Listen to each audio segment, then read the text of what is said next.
hope you people are doing well. Now in this video we are going to start with the topic what did liberal nationalism stand for. हाँ, लेकिन उसके पहले just a reminder, please subscribe to the channel and like the videos. Now in the last video जो पिछला topic था वो था the aristocracy and the new middle class, और उस टॉपिक में हमने ये पढ़ा था कि यूरोप के पॉपुलेशन में वो कौन सा ग्रुप था जो सबसे ज़्यादा इन्फ्लुएंस हुआ था, जिसमें सबसे ज़्यादा पॉपुलैरिटी आई थी regarding the rise of the nation states and the concept of national unity. ये सबसे ज़्यादा पॉपुलर हुआ था न्यू मिडिल क्लासेस में. Now gradually what happened, this idea spread और अलग अलग लोगों के लिए इसके अलग अलग मायने भी होने लगे. So let us start with the first paragraph. The first line says that the ideas of national unity in early 19th century Europe were closely allied to the ideology of liberalism. Now, ये liberalism जो idea था, the concept of liberalism, that ultimately led to the idea of national unity. मतलब all of a sudden national unity का concept नहीं आया, उससे पहले क्या आया था? The ideology of liberalism. Now, what is liberalism? The term liberalism derives from the Latin root liber. Liberalism जो word है वो कहाँ से आता है? It comes from a Latin word which is liber, और उसका meaning क्या हुआ? Free. यहाँ free मतलब एक के साथ एक वाला free नहीं, यहाँ free का मतलब freedom, okay, liberty. So for the new middle classes, liberalism stood for freedom for the individual and equality of all before the law. तो सबसे बेसिक कंसेप्ट, सबसे पहला थॉट न्यू मिडिल क्लासेस के मन में क्या आया regarding liberalism? That this liberty और liberalism is standing for freedom of individual. एक इंसान के जो राइट्स होते हैं, various rights, right to freedom होते हैं, it stands for that. And apart from that it also stands for equality of all before the law. मतलब कानून के सामने या लॉ के सामने सभी इक्वल है. That is what was meant by these middle class people regarding the term liberalism. Now अलग अलग स्फीयर्स में, अलग अलग एरिना में लिबरलिज्म टर्म का मायने और मतलब अलग था. So basically we will hear in this topic we will be studying the political aspect of liberalism, what politically it meant to people, what economically it meant to people. Now इसका एक ही term का अलग अलग concept में, अलग अलग perspective में अलग मायने और मतलब हो सकता है. सोशली उसका कुछ और मीनिंग हो सकता है, पॉलिटिकली उस सेम टर्म का कुछ और मतलब हो सकता है. So this is what has been elaborated in this topic. तो फर्स्ट थिंग हियर इज कि पॉलिटिकली क्या मतलब हुआ लिबरलिज्म का. Politically liberalism stood for the concept of government by consent. Government by consent, consent word का मतलब हो गया रजामंदी. तो ऐसा गवर्नमेंट होना चाहिए which is created by the consent और by the agreement of the people. तो वो किस सिचुएशन में हो सकता है? वो ऐसा कौन सा गवर्नमेंट है जहाँ पे people are involve, where people agree to the government कि हाँ ये सरकार बननी चाहिए. It happens in a democracy. Democracy में ही ऐसा हो सकता है. So this implies that they are in favour of the people of Europe, are in favour of a democratic form of government, जहाँ पे रिप्रेजेंटेटिव जो हैं वो चुन के आए हुए हों by the people. Since the French Revolution, liberalism had stood for the end of autocracy and clerical privileges, a constitution and representative government through parliament. Now, Europe में ये कंसेप्ट आने से पहले, सबसे पहले ये सारे concept liberalism, national unity etcetera, ये सबसे पहले कहाँ आया? In France during the French revolution. So when this revolution started, तो सबसे पहले लिबरलिज्म जो था इट स्टूड फॉर और it demanded for the end of autocracy. All of a sudden freedom वो नहीं अटेन कर पा रहे थे. तो जो पहला स्टेप था फ्रीडम का, लिबर्टी का, वो था कि जो एट प्रेजेंट वहाँ पे मोनार्किज्म चला आ रहा है उसे हटाया जाए.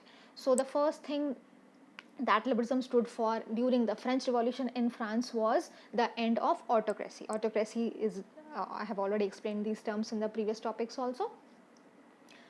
And it also stood for the end of clerical privileges. France में जो privilege system चला रहा था by virtue of birth, if you remember stand 9 में we have already studied कि किस तरीके से जो higher estates के लोग थे, the first and the second estates, they were given special benefits, and all the burden of the taxes and everything was put on the shoulders of the third estate people.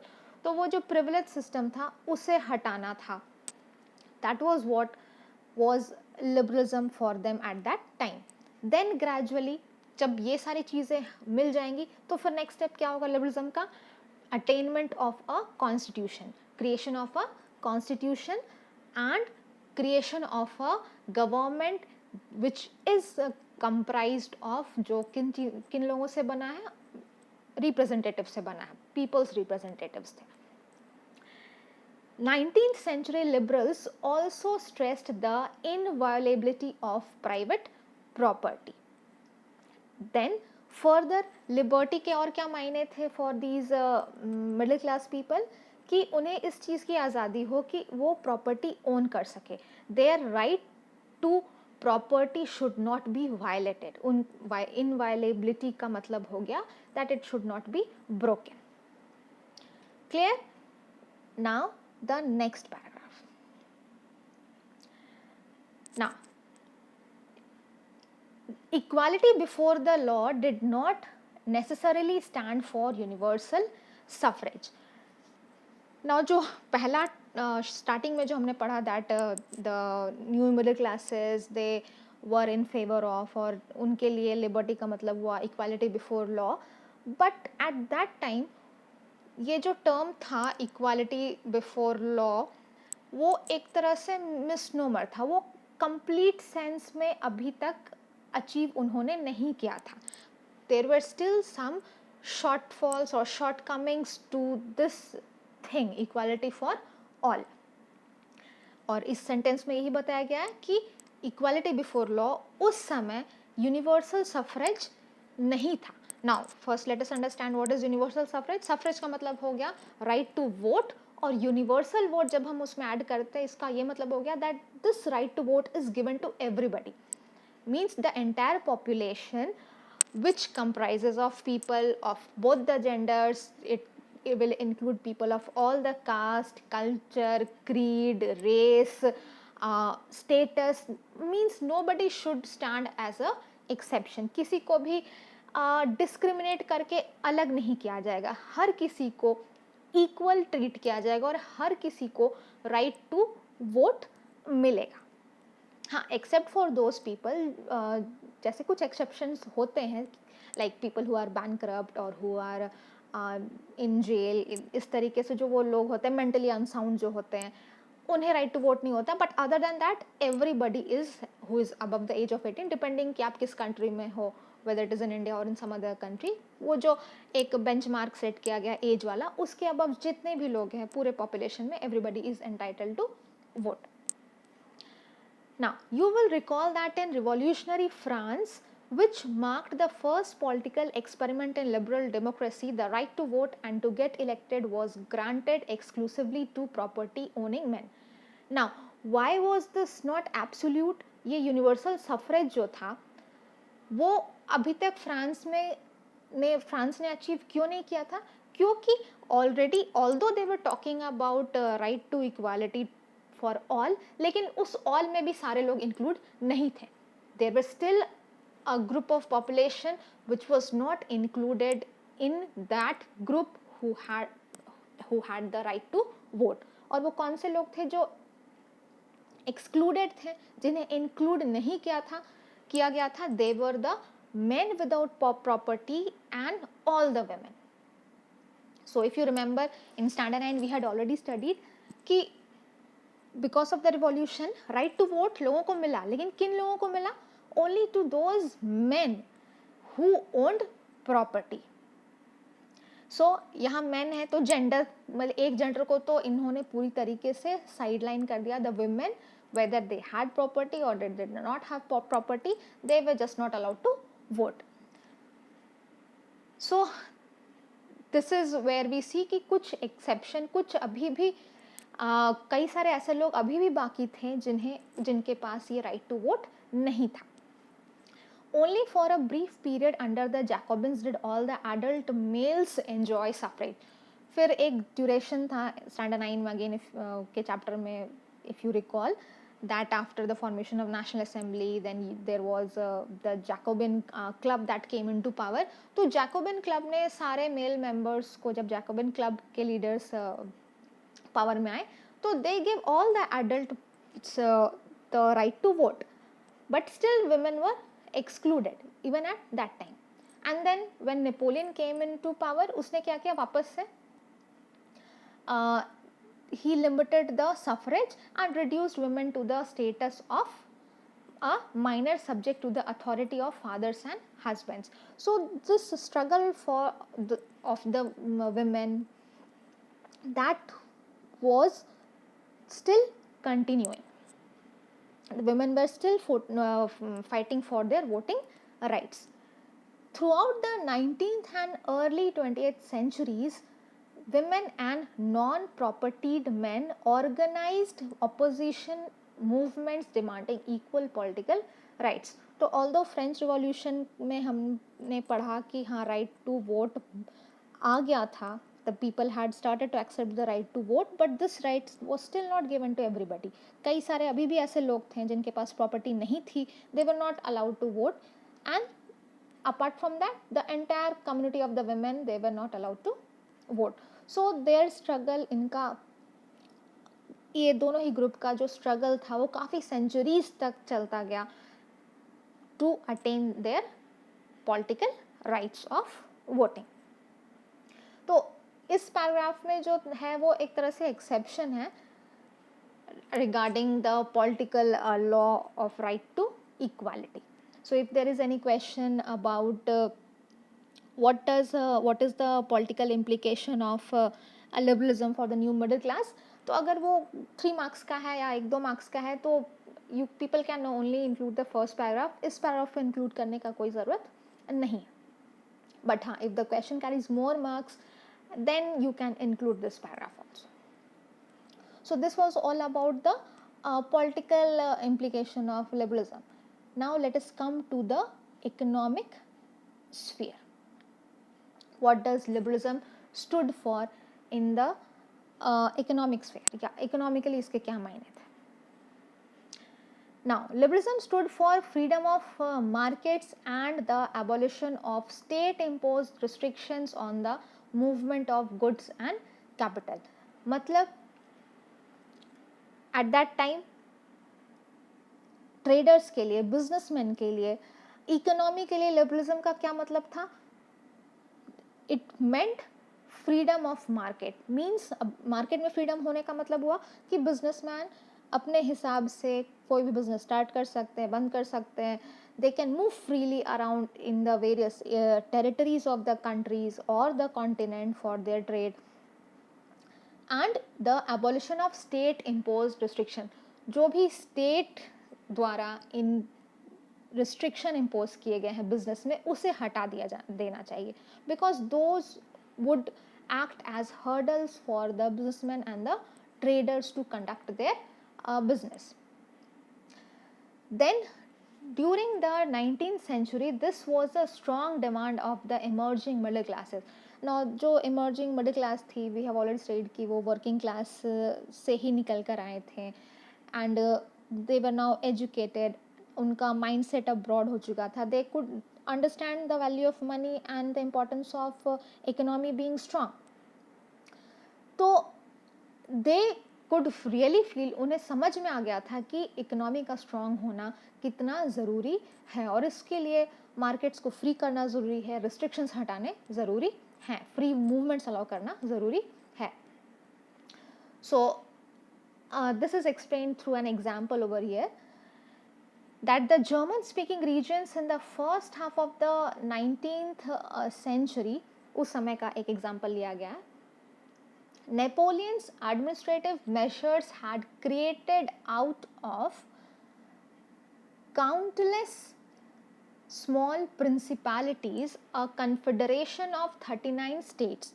तो with the coming of Napoleon in power, काफ़ी सारे reforms हुए for the betterment of economy, for the betterment of the traders and the businessmen.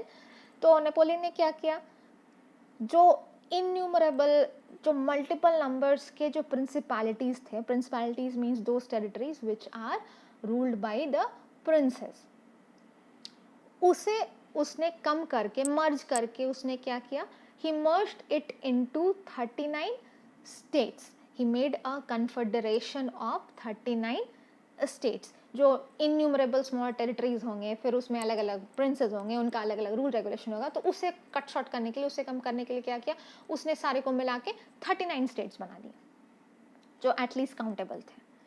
Okay, and each of these possessed its own currency and weights and measures.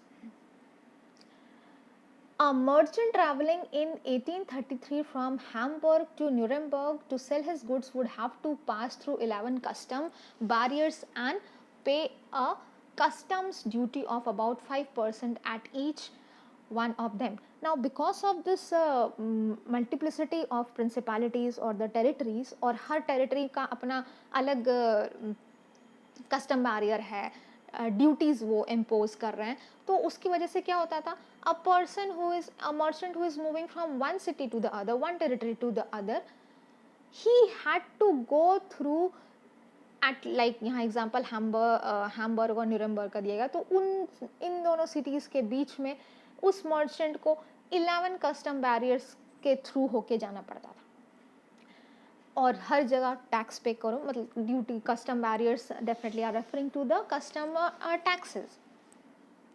तो just imagine 11 places he is paying taxes, तो उसकी वजह से क्या होता होगा, जो goods का प्राइस है उस पर, उसके कॉस्ट, जो कॉस्ट प्रोडक्ट है उस पर सारे टैक्सेस ऐड होके तो सेलिंग प्राइस काफ़ी बढ़ जाता होगा. तो definitely it's not good for the customers. अब कस्टमर्स कम खरीदेंगे तो फिर अल्टीमेटली नुकसान मर्चेंट का ही होगा, he can't earn more profit. Duties were often levied according to the weight or measurement of the goods. अब ये जो टैक्सेस थे उसका कैलकुलेशन एक अलग कॉम्प्लेक्स तरीका था, बिकॉज हर टेरिटरी का अपना अलग सिस्टम ऑफ मेजरमेंट हुआ करता था. तो this would all add to the confusion. And ये एग्जाम्पल से हमें क्या बताया गया कि what were the reasons that could lead to the confusion, और अगर इन सारे चीज़ों को हटा दिया गया, ये इतने सारे जो हर्डल्स है, custom barriers, duties, taxes, then different kinds of weights and measurements, अगर ये टाइम कंज्यूमिंग सारे कैलकुलेशन के सिस्टम को अगर हटा दिया जाए, तो फिर इकोनॉमी में जो मर्चेंट्स और ट्रेडर्स का काम करना है वो काफ़ी स्मूथ हो जाएगा. So now let us come to the last paragraph of this topic. Such conditions were viewed as obstacles to economic exchange and growth of the new commercial classes, who argued for the creation of unified economic territory following the unhindered movement of goods, people and capital. तो ये बात समझ में आ चुकी थी new middle class को, working class को. they were the ones who are referred to the commercial class. Previous paragraph, previous video में हमने पढ़ा है ये कमर्शियल क्लास के बारे में. कौन थे वो लोग? So these people now they were well aware that until unless the entire economy is unified, all the territories, सब में एक तरह का पैटर्न अगर नहीं फॉलो किया जाएगा ट्रेड और कॉमर्स को लेके, तो movement of goods will be very difficult. And until unless there is unhindered movement of goods, people and capital, unhindered मतलब बिना किसी ऑब्स्टेकल का, अगर मूवमेंट नहीं हो रहा है लोगों का, कैपिटल का, गुड्स का, तो it is slowing down the economy. So इस चीज़ को इरेडिकेट करने के लिए क्या किया गया?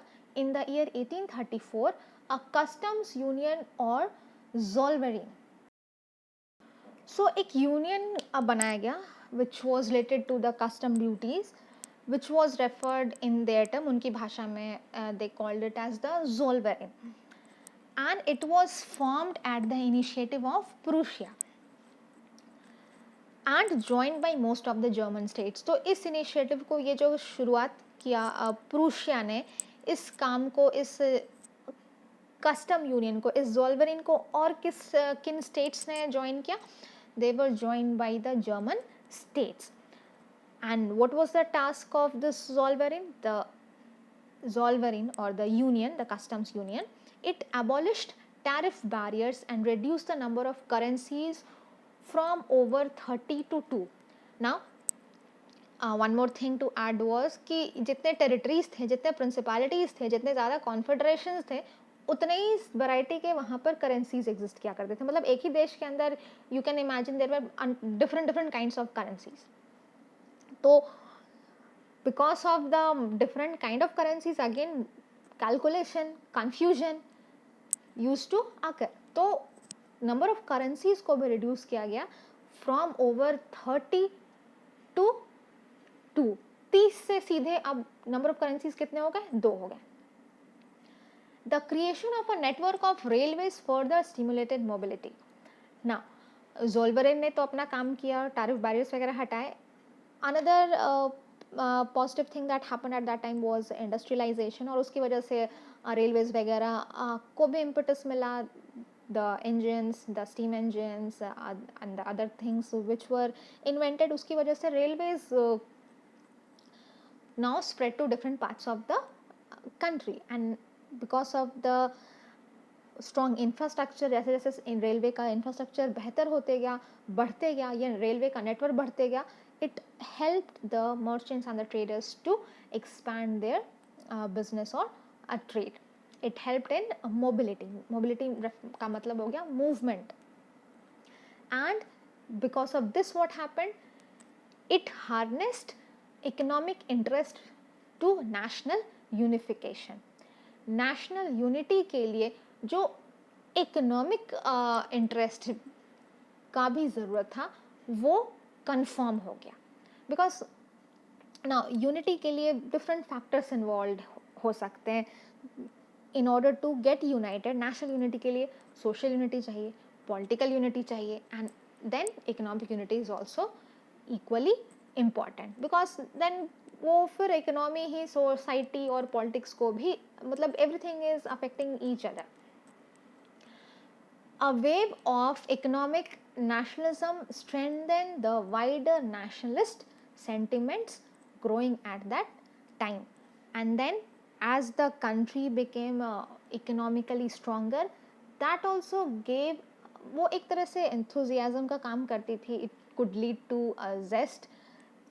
It led to the strengthening of nationalist sentiments among the people. So this is all about the liberal nationalism, what it meant in political terms and what it meant in the economic terms. So that's all in this video. Thank you, students.